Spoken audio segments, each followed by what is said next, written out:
Tribunal যে রায় দিয়েছে সে রায়টাকে মেনে নিয়ে আমার বক্তব্য হলো এই যে এই রায়টা ভিন্নভাবে হইলেও হইতে পারত, হয়নি, এটা আমার বিপক্ষে গিয়েছে। সেজন্য আমি ক্ষুব্ধ, আমার ভিতরে কষ্ট লালন করতেছি।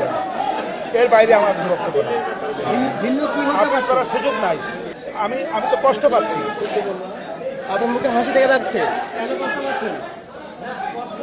আপনি বলেন কেন কষ্ট পাচ্ছেন সেটা বলেন।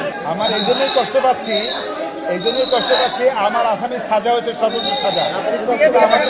আমাকে কষ্ট দেবে না, আমি কষ্ট পাচ্ছি।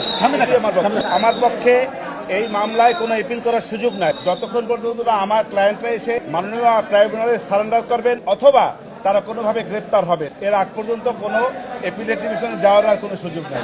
আপনারা তো দেখেছেন যে আমাকে রায়ের কপিও মাননীয় ট্রাইব্যুনাল দিবে না বলেছে। অতএব এই যে দিবে না সেটা আইনানুগ।